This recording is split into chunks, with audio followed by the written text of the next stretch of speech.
Rekka, Domon, Fuko, and Tokia had just completed 1 month of training in the mountains when a mysterious creature appeared before them. I will invite you to the Underground Death Tournament. Underground Death Tournament? Sounds like fun. We'll be there. Rekka!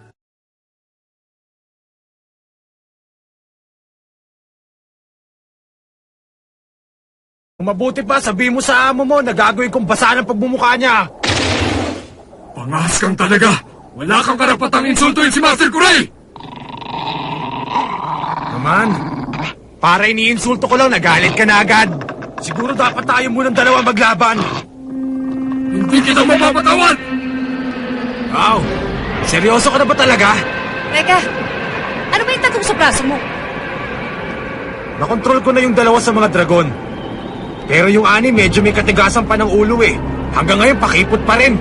Gusto ko lang subukan muna ang lakas ng dalawa sa asong ito ni Kurei. Tumahimik ka!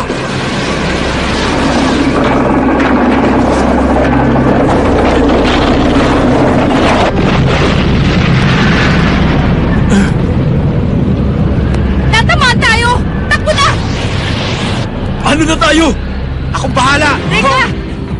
Huwag kayong mag-alala. Kaya yan ni Rekka. Mga bato lang yan. Hindi na problema. Dahil si Rekka ngayon ay mas malakas na.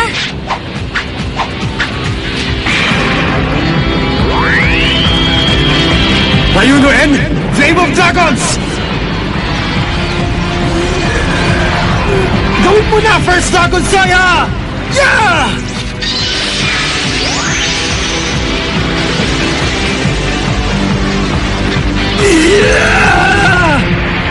Ang braso ni Rekka! May lumalabas na talim ng apoy.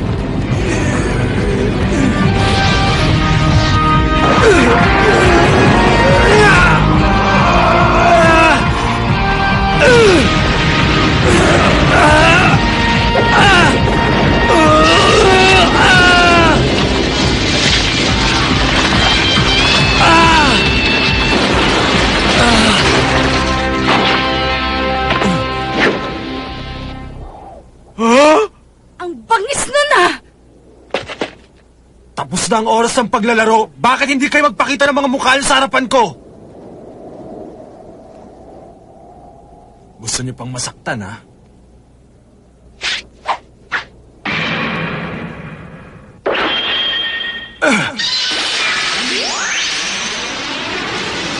Nadare-dare! Fireball!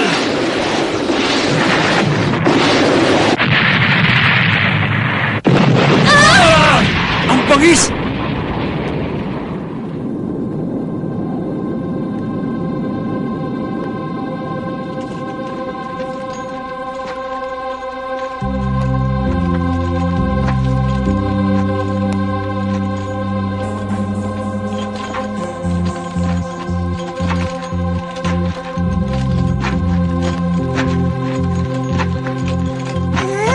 Kilala ko sila!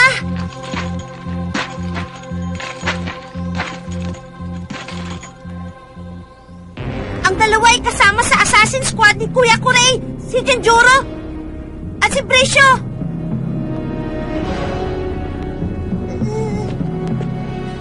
Lola, huwag ka mag-alala. Kayang-kaya silang talunin ni Rekka, kaya wala kang dapat ikatakot. Nagkakamali ka, Ate Ana! Huh? Ang alam mo, lumakas nga si Kuya Rekka, pero hindi mo alam kung gaano kalakas ang dalawang yan. Sila ang pinakamalakas sa mga pinakamalalakas. At alam ko, hindi mananalo si Kuya Rekka sa kanila. Pero nakita mo naman ang ginawa niya kanina. Kulang pa rin yun.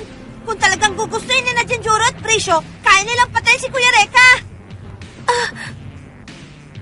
Sila ang pinakamalakas sa pangkat ng Uruha kung saan namumuno si Kuya Kurei.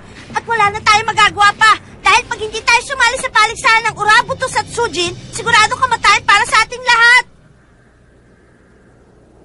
Alam nyo, sa lahat ng ayoko ay yung mga taong mahilig mag-espiya sa akin. Pero ngayong nakita nyo na ang aking kakayahan, bumalik na kayo sa amo nyo at sabihin nyo na kalimutan na niya ang paligsahan dahil hindi na kayo mapipilit sumali. Huh? Kahanga-hanga ang determinasyon mo. Huh? Anong sinabi mo? Inaamin ko, nakakaaliw ang nasaksihan namin kanina. Pero ang ganong klase ng kapangyarihan ay hindi makakaapekto sa amin ni Brisyo. Sinong niloloko mo? Baka gusto mo ngayon pala magkaalaman na kung sinong mas malakas sa atin. Ngayon mo ba gustong mamatay? Huwag kang mag-alala. Lalahok din kami sa paligsahan ng Urabuto Satsujin. At kung makakayanan mo, baka magkaroon ka pa ng pagkakataon na makaharap kami sa laban. Ang yabang mo ah! Dahan-dahan ka ng pananalita. Hindi mo alam ang panganib na dulot ng paglahok sa paligsahang ito. The participants come from all over the country, wielding every kind of weapon. And nearly all of them have Hokage Madogus. Pangkaraniwan lang ang taglay ninyong kapangyarihan. Pangkat laban sa pangkat ang paligsahan, hindi isahan. Mukhang mas mahina pa sa'yo, Reka, ang 3 mo pang kasama sa iyong pangkat. Baka sa unang bahagi pala ay bumagsak na sila. Bawiin mo sinabi mo! Hindi porket malakas si Reka, ibig sabihin mahina naman kaming katim niya! Pabayaan mo sila, Max. Alalahanin mo na hindi nila alam na nagsanay din tayong mabuti kagaya ni Reka. Ayoko man sabihin, pero hindi na ako katulad ng dati. Dahil nagsanay din ako. Dylan? Bakit? Bakit kayo pa? Bakit kailangan niyo pang isugal ang mga buhay ninyo? Bawat isa sa inyo ay gustong patunayan ang kanyang lakas, pero... Yan ang kapalaran ng sinumang may hawak na mahiwagang sandata. Ang lumaban para sa kanyang karangalan. Ang iba naman ay para sa katanyagang dulot ng tagumpay. Subalit ang lahat ay haharap sa mukha ng kamatayan. At anong makukuha namin kapag nanalo kami? Ano pa? E di ang mga mahiwagang sandata. Mapupunta sa mananalo ang taglay ng mahiwagang sandata ng isang talunan. Pero ang totoo, ginagamit lang ni Kure ang Urabuto Satsujin para makolekta ang lahat ng mahiwagang sandata. Ganun palang ginagawa niya. Bumalik kayo ngayon sa amo niyo at sabihin niyo na hindi ako natatakot tumarap sa kanya. Ngayong may konti ka nang nalalaman, gusto mo nang lumaban, ha? Madali kang matatalo dahil sa iyong kahangalan. Hanggang sa muli nating pagkikita! Wala sila. Teknik yon ng isang mahusay na ninja. Magaling silang talaga. Hindi lang Kochiyoshi ang alam nila. Kulang ang salitang magaling para ilarawan sila. Pagkasama na nila sa pangkat si Kuya Kure, imposible na silang matalo. Tayo ang magtatagumpay sa paligsahan ng Urabuto. Sisiguraduhin ko. Para sa karangalan nating lahat.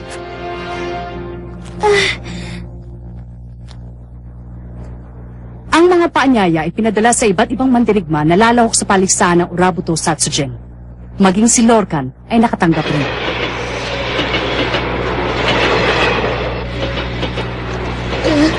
Natatakot ka ba? Lorcan? Gusto ni Kure na masaksihan ang aking kamatayan. Ang aking malagim na kamatayan, kaya niya ako iniimbita sa paligsahan ng Urabuto Satsujin. Tama ka. Tumakas ka na kung gusto mo mabuhay. Mag-ibang bansa. Sa lugar kung saan ka hindi masusundan ni Master Kure. Okay ka lang, Paray, ha? Ba't kanya na sinasabi mo? Patawarin mo ako. Napag-utusan lang ako na ibigay sa iyo ang paanyayang ito. Paalam. Sana hindi na tayo magkita pang muli.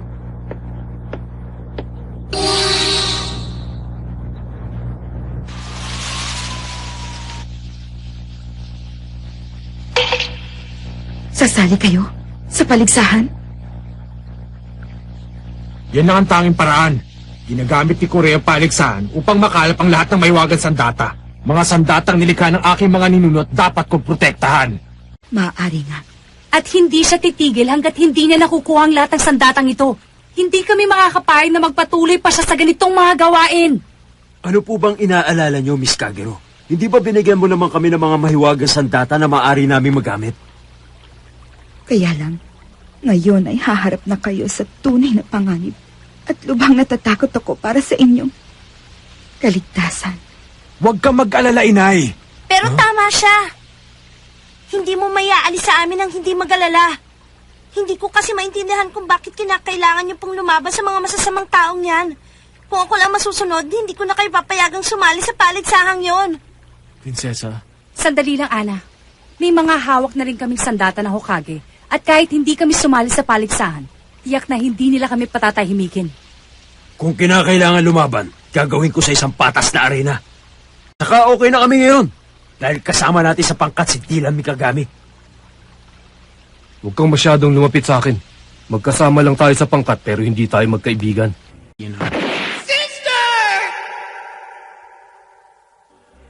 Ang paligsaang yun ang magtitipon ng mga mandirigmang nagtataglay ng mahiwagang sandata. Maaari isa doon ang pumatay sa kapatid ko. May paghihiganti ko rin ang kanyang kamatayan, kaya ako sasali. Patawarin mo ako, Dylan. At isa pa, maaaring nasa paligsahang ding yon ang gamot na makakapagpakawala sa sumpa ng nanay ko. Prinsesa, nagpapasalamat ako sa pag-aalaga mo sa aming lahat. Pero alam mo, nagsanay ako mabuti para lamang mapangalagaan ka. At habang kasama kita, wala nang iba pang makakatalo sa akin. Kahit kailan ay hindi kita paiiyakin at hindi ko ilalagay sa panganib ang buhay mo. Pero... Prinsesa, manalig ka sa amin. Magtiwala ka.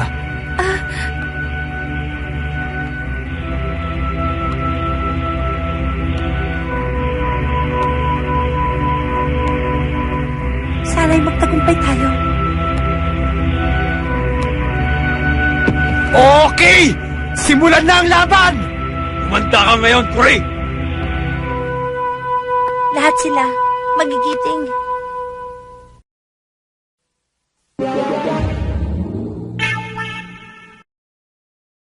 Sa malaking estado na pag-aari ni Ginoong Augustus Mori itinakda ang paligsahan. Isang lugar na hindi makikita sa mapa. Ang mga mandirigmang nagtataglay lamang ng paanyaya ni Corey ang maaaring makapasok sa loob nito. Lahat ay tinitipon sa isang arena na kung tawagin ay Satsujin Dome. Naku naman. Sabi ko na nga ba dapat naiwan na sina Ana at Lola sa bahay. Kahit saan, hindi pa rin tayo sigurado sa kanilang kaligtasan. Alam ko, pero Huwag kang mag-alala. Mananalo naman tayo eh. Huwag mong ismuli na mga makakalaban ninyo! Sino ka naman? Ikinagagala kitang makilala. Tawagin mo na lang ako sa pangalang Kondo! Kondo? Ha? Suot niya ang katakagutsu. Hoy, Lola! Siya nga pala si Kondo! Ang kaibigan ko! Hindi ginagawang laruan ng mahiwagang sandata. Huwag na kayong magalit. Stuff toy lang yan eh. kahit na hindi tayo nagpunta dito para maglaro. Hoy, gorilla! Pwede ba huwag kang makialam? Sino gorilla? Kutol lupa! Pag nahulog talaga pa sa akin, tanggal na naman sa loob! Wala akong titira Mukhang nakakinta si Max ang bagong kaibigan, Mabuti naman. Maligayang pagdating at salamat sa inyong paglahok sa aming paligsahan. Ibinili na kayo sa akin ni Master Kure. Ikaw siguro si Reka Hanabishi. May patakaran kami sa paligsahan ito. Kailangan 5 miyembro bawat pangkat. Sa nakikita ko, 4 lang kayong lalahok. Kung sakasakali, ako na ang tatapos sa iba pang laban. Narito ang kontrata. Kahit na anong sandata ay maaaring gamitin. Kaya lamang, ito ay iligal na uri ng paligsahan sapagkat kamatayan ang hinaharap ng mga talunan. Walang sisihan. Nakakatakot. Huwag ka mag-alala. Nakakatakot! Huwag kang mag-alala, Max. At pwede bang damit ko? Kailangan ng mga talunan na isuko ang kanilang sandata. Kailangan din nilang bigyan ang tagapangasiwa ng paligsahan ng kahit na ano. Teka, sandali. Hindi tama yan. Pag natalo kami, meron pa kaming dapat ibigay sa kanila. Yan ang batas ng paligsahan. Magbibigay yun ng lakas sa inyo para wag magpatalo. Oo nga naman. At dahil mapilit ka, ibibigay ko ang Anjo Yoyi Professional T-shirt ko! Hindi pwede. Ano? Well then, how about I show you these puppies? Or better yet, how about a chance to feel my big luscious boobs? Come on, you know you want them. Really? Feel your boobs? Get a load of those! Woo! Whoa! Now that sounds real nice. But I can't do it. Ako na lang. Payag ako kahit maging alipin ninyo. Sigurado ka? Bata pa yan, oh! Usapang matanda, huwag kang sasabat! Ha? Ang galing mo naman, Ira. Hindi kayo magsasabi kung ano ang inyong iaalay. Ang nangangasiwa ng paligsahan ang magdidesisyon yan para sa inyo. At napagkasunduan na inyong iaalay ay si Ana Yanagi. Ako ang napili nyo? Gusto niyong ialay ko ang sarili ko? Pero wala ko masyadong ipagmamalaki. Ana naman! Hindi yun ang ibig nang sabihin! Hindi ka nagkakamali. Nais ng tagapangasyo ay ikaw at ang kapangyarihan mo magpagaling. Nagbibiro ka ba? Hindi ko pwede ialay sa inyo ang aking prinsesa! Hindi ako nagbibiro. Ang ibang pangkat ay naghanda na ng kanilang alay kung sila'y matalo. Maaring kaibigan, kamag-anak o kabiyak ng buhay. Kaya hindi ito isang biro-biro lamang. Kung ayaw niyong mawala si Ana sa inyo, huwag kayong magpatalo. Ganun lang kasimple yun. Kaya niyo bang panindigan ang inyong kasama? Huwag mo ko insultuhin! Ibang usapan talaga pag prinsesa ko na ang madadamay! Kung di niyo isusugal ang buhay ni Ana, mababaliwala ang inyong paglahok sa paligsaang ito.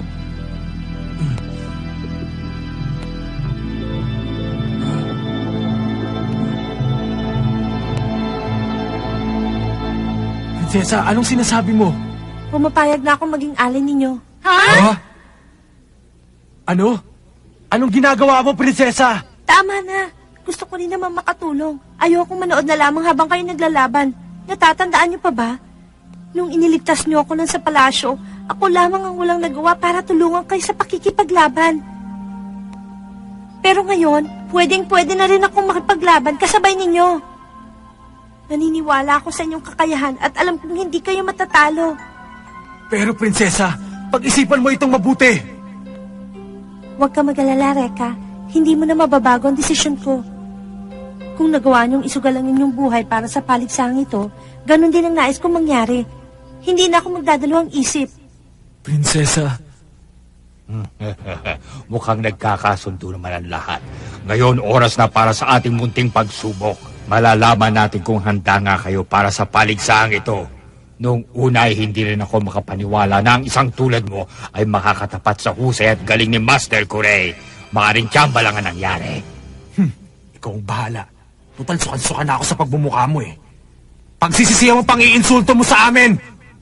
Manda kayo! Tapusin niyo na sila!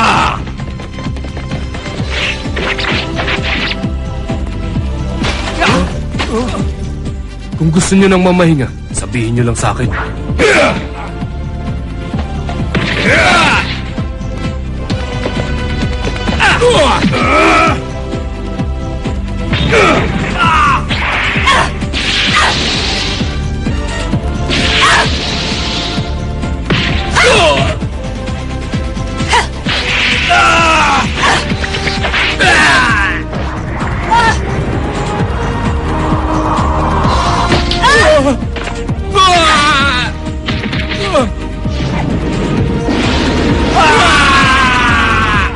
Dito ba?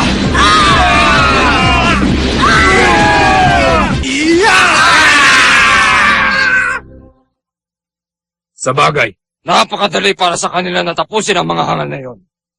Papasa na ang ganyang uri ng pakikipaglaban. 20 segundo para tapusin ang 40 mandirigma.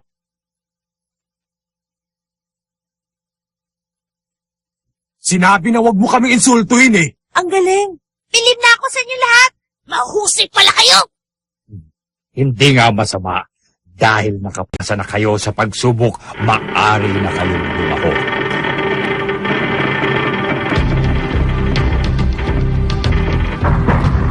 Ito ang daan papasok sa paligsahan. Maraming mandirigma ang nag-aantay sa inyong pagdating. Kumpara sa mga nakalaban nyo ngayon, ang mga kalahok sa palarong ito ay higit na malakas at higit na makapangyarihan. Wala nang atrasan. Ang panghuling laban ay kay Corey, hindi ba? Tama ka. Tumuloy na tayo ngayon. Tayo na! Yan ang dahilan kung bakit tayo nandito, di ba? Kumukulo na nga ang dugo ko para makipaglaban eh! Ganon din ako. Tayo na! Oo! Antayin mo ang aking pagdating, Corey. Tatapusin na natin ang labang ito. Dito magsisimula ang pangkat ng Hokage. Ngayon ay harap sila sa maraming pagsubok.